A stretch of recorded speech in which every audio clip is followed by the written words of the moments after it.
Ladies and gentlemen, welcome back to Tech Showdown. My name is Kevin. This is my co-host Steady, and today I'm just doing an unscripted video, just going to be telling you guys what are some of the things I'm most looking forward to in tech in 2016.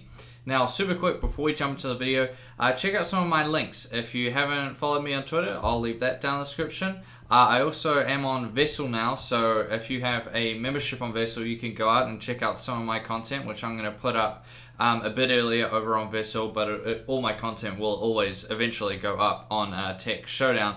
And also my Patreon, if you want to support me, help me get some better equipment. I'm not asking you to pay for all of it.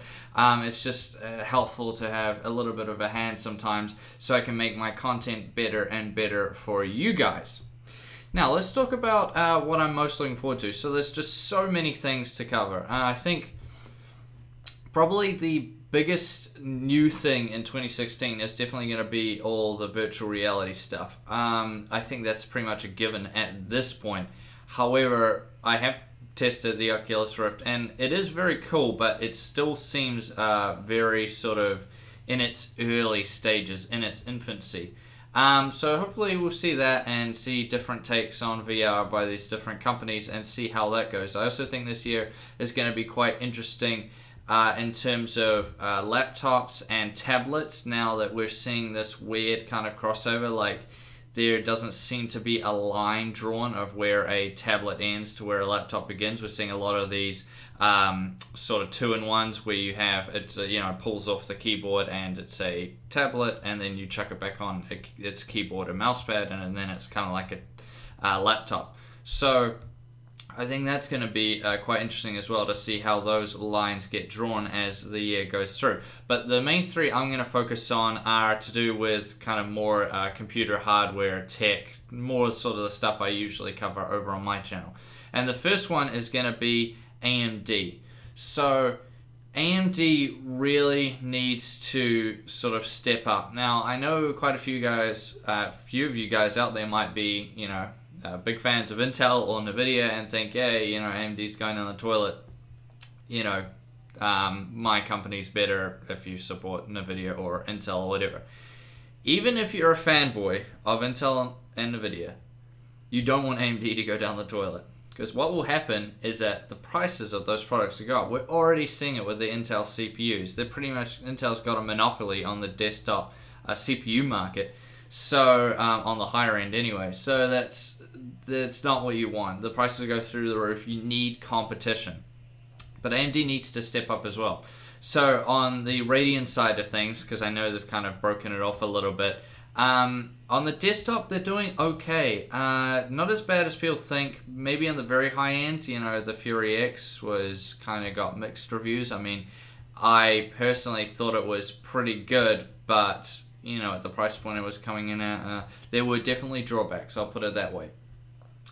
But mainly on the laptop market, that's where I'm most looking. I do so many laptop reviews, as you guys know, and I really like doing them, and a lot of people said I'm the most credible laptop reviewer on YouTube, which is great. I think that's really cool.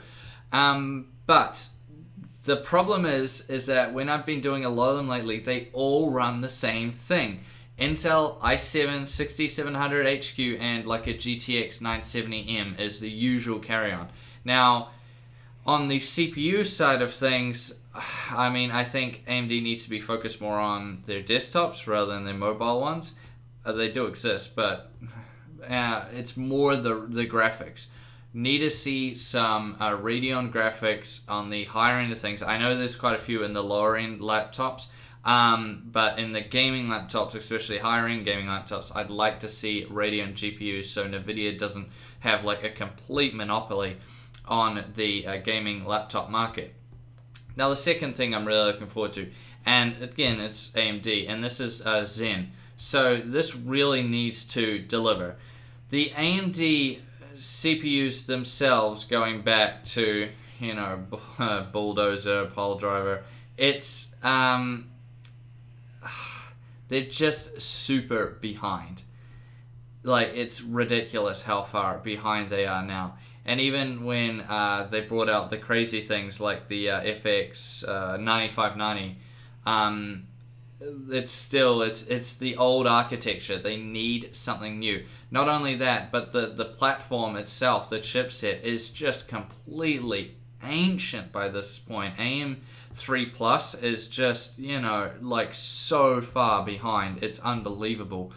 So ZenNet really needs to deliver, and the new chipset, the AM4 Plus chipset, really needs to deliver also. So I think that's what I'm going to be really looking forward to as well, on the, you know, CPU side of things with AMD.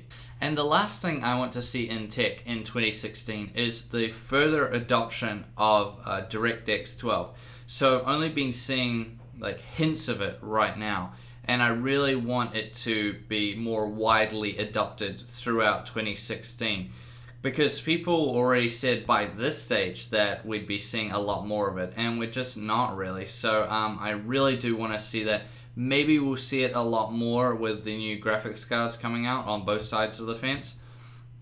However, you know, it just really needs to come in 2016, at least by the end of it, and be a thing that's really playing on people's minds when they're buying a GPU, because there's actually a wide variety of games that actually use it, as opposed to just a handful right now. So that'll be another thing that I'll be quite looking forward to in 2016, because if you don't know, DX12 is bringing just a whole bunch of advantages over DirectX 11. So if you haven't really read up about it, I suggest you do that, because it'll be quite interesting, and it will affect you if you are a PC gaming enthusiast.